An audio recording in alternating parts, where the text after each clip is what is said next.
Good morning, students. I hope you all are doing well at your home. And we were doing chapter number 2 of geography.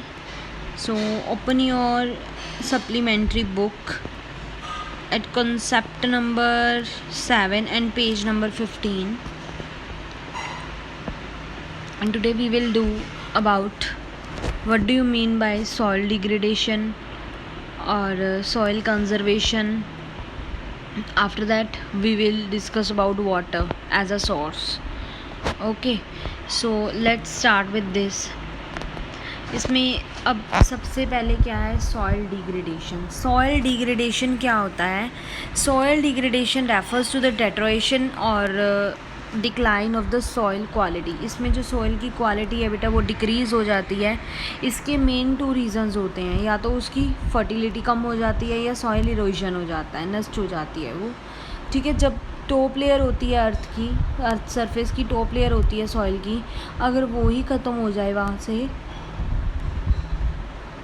तो fertility जो है वो नहीं रहती है, because जो ऊपर वाली लेयर होती है उसी में ही ज़्यादा मिनरल्स ऑर्गेनिक मैटर होता है.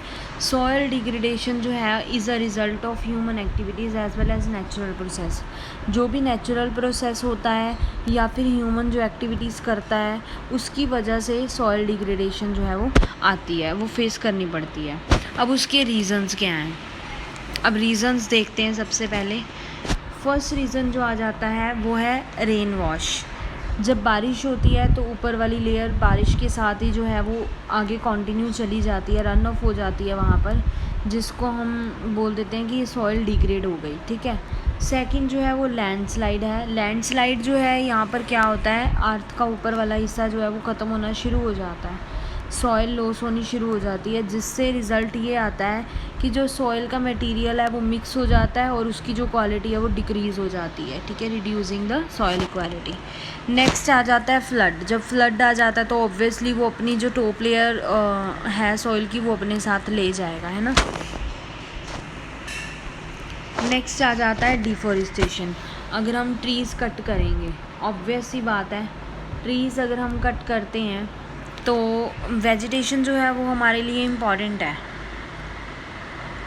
रूट्स जो हैं, जब हम वहाँ पर वेजिटेशन करते हैं ना तो वहाँ के जो रूट्स हैं वो सॉइल को बचा के रखते हैं. बट जब हम उन रूट्स को निकालते हैं बाहर तो उसके साथ साथ सॉइल भी जो है वो चली जाती है. The absence of vegetation. अगर यहाँ पर हम वेजिटेशन नहीं भी करते हैं तो भी हमारी जो टॉप सॉइल है वो क्या होती है, ख़त्म हो जाती है क्विकली. उसके बाद आ जाता है बेटा फोर्थ नंबर पे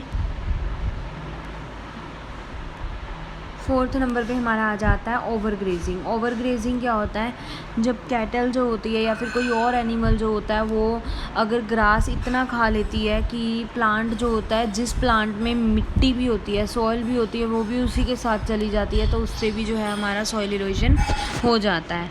लास्ट पॉइंट हमारा हो जाता है जब हम फार्मिंग में ओवर यूज़ कर लेते हैं केमिकल्स का और फर्टिलाइज़र्स का, उसकी वजह से भी जो हमारी सॉइल है उसकी फर्टिलिटी कम हो जाती है और सॉइल डिग्रेडेशन हो जाता है. ओके. नेक्स्ट हमारा आ जाता है soil conservation. Soil conservation major जो होते हैं कि सॉइल को हम कैसे बचा के रख सकते हैं. ये तो हमें पता चल गया है कि सॉइल हमारे लिए कितनी इम्पॉर्टेंट है ना. तो इसके कुछ प्रोसेस हैं जिससे हमें पता लगेगा कि हम कैसे सॉइल को बचा के रख सकते हैं. सो फर्स्ट पॉइंट जो हमारा है वो है मल्चिंग.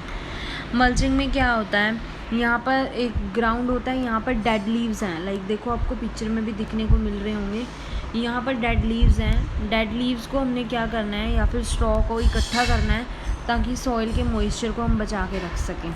ठीक है.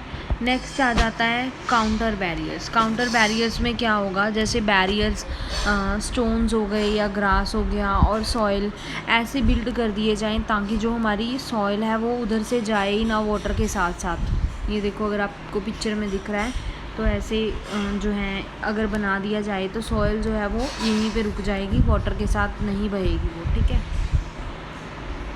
नेक्स्ट जो है रॉक डैम. अगर आप देखो तो ये ज़्यादातर रिवर्स में बने होते हैं. ये रिवर्स में बनाए जाते हैं ताकि अगर पानी ऊपर जाए तो उसके साथ साथ उसकी सॉइल जो है वो वहीं पे रहे, ना जाए. टेरेस फार्मिंग पे क्या होता है, यहाँ पर जो है फ्लैट स्टेप्स बनाए जाते हैं ताकि जो है यहाँ पर अगर हम मतलब अपना ये ग्रास वगैरह यहाँ पर उगाते हैं तो इसका भी जो है, जो इसकी सॉइल है वो नहीं जाएगी, वो वहीं पे ही रहेगी। ठीक है, तो इससे हम सॉइल इरोजन को कंजर्व कर सकते हैं।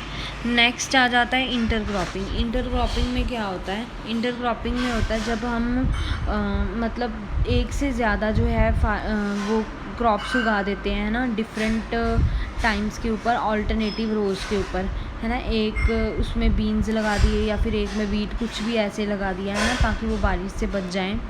तो इस तरीके से हम अपनी प्लेस को जो है कवर करते हैं। नेक्स्ट आ जाता है कंटोर प्लॉइंग। कंटोर प्लॉइंग में क्या होता है? इसमें प्लॉइंग इस तरह की जाती है, लाइन एक शेप दी जाती है उसको, जो कि एक बैरियर बना देता है कि उसमें से भी सॉइल ना जाए। अगर प्लेन होगा तो ऑटोमेटिकली वो उड़ जाएगी या फिर वाटर के साथ बह जाएगी, है ना। नेक्स्ट आ जाता है शेल्टर बेल्ट्स। यहाँ पर ट्रीज़ जो हैं, ट्रीज़ बनाए जाते हैं, प्लांट किए जाते हैं रो में पूरी तरह, ताकि ब्लॉक कर दिया जाए और वहाँ से अगर हवा आती है तो वो सॉइल इरोजन ना होने दे, बचा ले उसको। ठीक है, is that clear to all of you? Next आ जाता है water. Water as a resource. ठीक है, अब इसमें क्या है?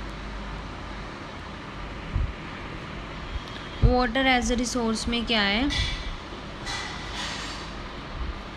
वाटर जो है हमारा रिन्यूएबल नेचुरल रिसोर्स है। ठीक है बेटा, और इम्पॉर्टेंट है,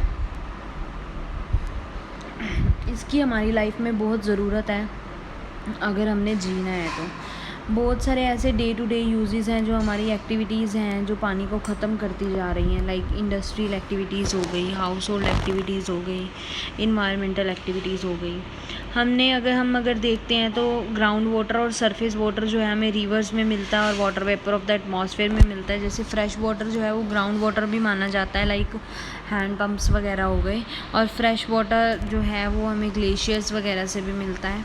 अब देखते हैं हमें कहाँ कहाँ से मिलता है। 3/4 जो है उसका अर्थ का सरफेस का हिस्सा वो वाटर से कवर हुआ पड़ा है। ठीक है, अब जो फ्रेश वाटर है वो ओनली कितना रह जाता है? 2.7। उसमें से भी सिर्फ 1% जो है फ्रेश वाटर अवेलेबल होता है ह्यूमन यूज़ के लिए।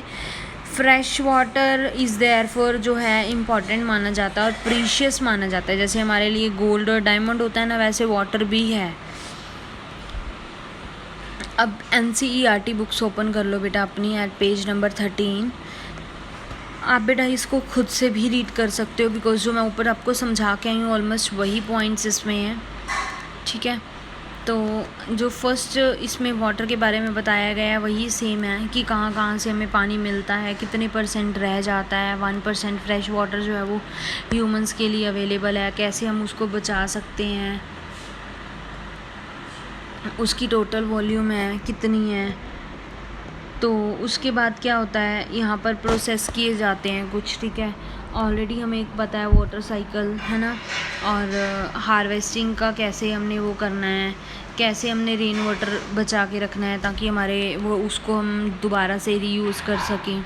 इस तरीके से वाटर जो है वो यूज़ किया जाता है। एग्रीकल्चर के लिए भी बहुत सारे प्रोसेसेस के साथ किए जाते हैं प्रोडक्शन के, लाइक वाटर जो है वो एग्रीकल्चर, इंडस्ट्रीज़, इलेक्ट्रिसिटी जनरेट करने के लिए यूज़ किया जाता है। जितनी पॉपुलेशन इंक्रीज़ होती जा रही है उतनी फूड की भी डिमांड जो है वो बढ़ती जा रही है, कैश क्रॉप्स और उगानी पड़ती हैं। ठीक है, इस तरीके से जो है अर्बनाइजेशन भी इंक्रीज़ हो रही है, ट्रीज़ वगैरह कट किए जा रहे हैं, जो फार्मिंग के लिए प्लेस थी अब वहाँ पर बिल्डिंग्स और हाउसेस बनाए जा रहे हैं। तो इस तरीके से जो है हमारा लॉस भी हो रहा है। प्रॉब्लम्स क्या आती हैं वाटर अवेलेबिलिटी की? बहुत ज़्यादा कमी हो रही है पानी में कुछ एरियाज़ में, जैसे कि अफ्रीका में हो गया, वेस्ट एशिया, साउथ एशिया में हो गया, यहाँ पर पानी की जो है कमी है। ठीक है, और यहाँ पर बहुत शॉर्टेज जो है वो फेस कर रहे हैं वाटर की, वाटर सप्लाई नहीं होती है वहाँ पर, और वहाँ पर ड्रॉट मतलब सूखा भी पड़ जाता है, जहाँ पर वाटर स्कार्सिटी की प्रॉब्लम आती है। वाटर जो है उसकी शॉर्टेज जो है यहाँ पर रहती है, सीजनली भी रहती है और एनुअल प्रेसिपिटेशन में भी रहती है। ये क्यों होता है आपको भी पता है, जब हम वाटर का ज़्यादा यूज़ करते हैं, ओवर यूज़ करते हैं ना। तो अब हम कंजर्वेशन कैसे कर सकते हैं वाटर रिसोर्सेज की? एक तो हमें वाटर जो है उसको क्लीन रखना चाहिए, जैसे फैक्ट्रीज़ वगैरह का जो गंद होता है वो सीधा उधर जाता है, तो उसको नहीं वो करना चाहिए, उसको क्लीन कर देना चाहिए। केमिकल्स नहीं डालने चाहिए उसमें, पॉल्यूट वाटर को पॉल्यूट नहीं करना चाहिए, केमिकल्स बिल्कुल नहीं डालने चाहिए, ठीक है। वाटर पोल्यूशन जो है उसको कंट्रोल करना चाहिए, कुछ सूटेबल जो है स्टेप्स उठाने चाहिए। फॉरेस्ट और बाकी के अदर वेजिटेशन को जो है उनको नहीं ख़त्म करना चाहिए। अंडरग्राउंड वाटर को यूज़ करना चाहिए, वाटर हार्वेस्टिंग करनी चाहिए, ठीक है। और लाइक वाटर की जहाँ पर भी हमारा जो है लीकिंग हो रही है वहाँ पर उसको वो करना चाहिए, ठीक करना चाहिए, चेक करना चाहिए वाटर लॉसेस कहाँ से हो रहा है। और जहाँ पर ड्राई रीजन होता है वहाँ पर हाई रेट्स ऑफ इवेपोरेशन होते हैं ना, तो इरिगेशन वहाँ पर करनी चाहिए।